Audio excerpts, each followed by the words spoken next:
Hi, this is Pete Vickers, and this is a brief introduction to the controls helper. So if you right click in your XAML code, you get insert controls, and you can see we've got a grid, button, text box, password box, etc, etc. So what I thought we'd do is create a test login screen and see how things work. So if we right click and pick a text block, we need to name it, so welcome text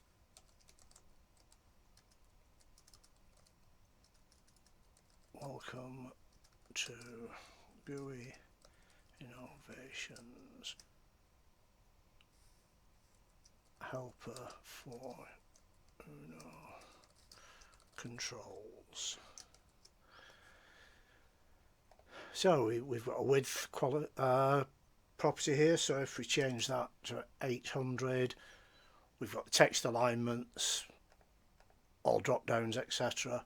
We've got a style which you can use if you're using styles, padding, binding context, so we can do data binding.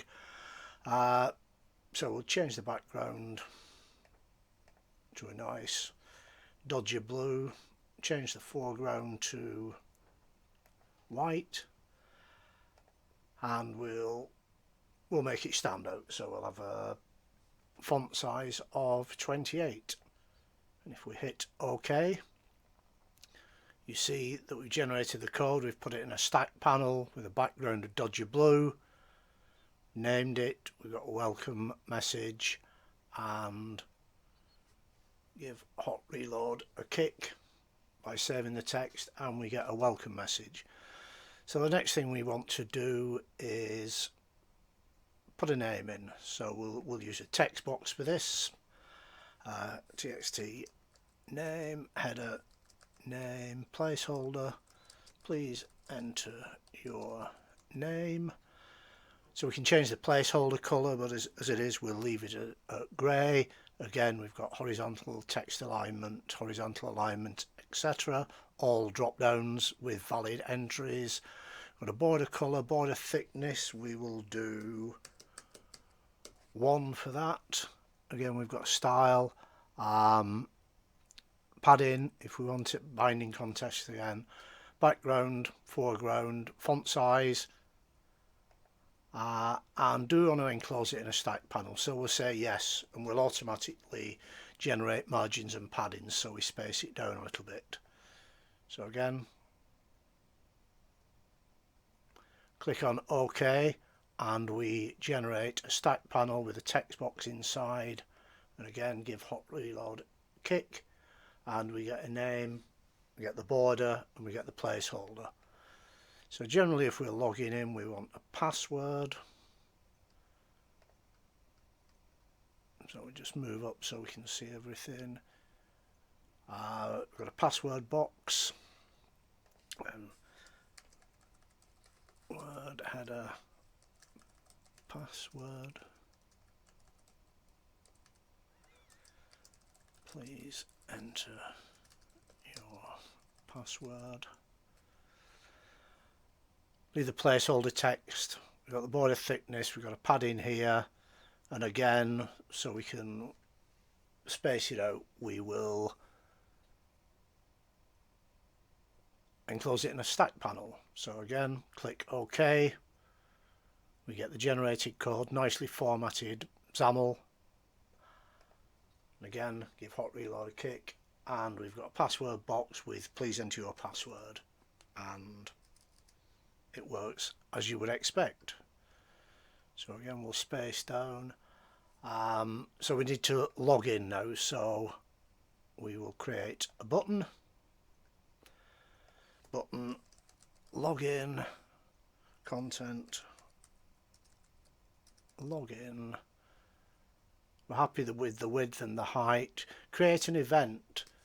So by default it's set to false. We'll set it to true, and it will create us a on-click event, which you've still got a code in your code behind, but we'll put it there for you. Again, we've got binding context, etc. Background will match our heading again, so we'll go for Dodger blue with a nice white text. We've got a corner radius on this, border colour, border thickness. Again, we'll kick it into a stack panel, click OK, and you see there that we've generated a click event called button login on click, taking the name and adding on click to it. You will need to write the code behind for the click event, and again, if we just save the code, we see that we've got the login button which functions. So again, if we look at our list of controls, so we've got a grid. You supply the number of rows and number of columns, and you can generate dummy test data for the grid. We've got the button which we've looked at, text box, password box. We've got a date and time picker, radio buttons where you can either bind or supply a list, a checkbox with 2 or 3 states, combo box which we'll look at in a moment, list view, you can supply a comma separated list or bind it, and we've got an image control. So we'll just take a quick look at the combo box. As I say, so combo drive size, please choose a drive size. Now, as I say, we can have a list of items which is going to be comma separated, or we can bind to it. In this case, just for this sample, we'll have a comma separated list, so we can say 64 gig 128 gig 256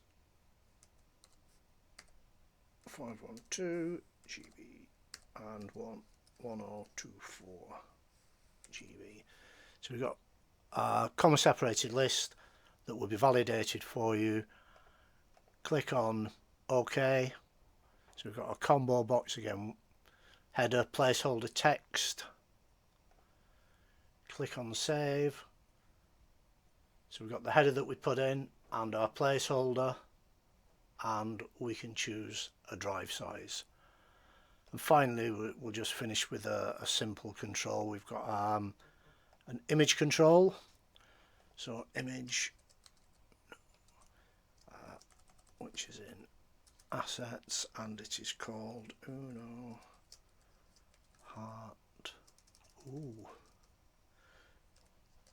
Uno Heart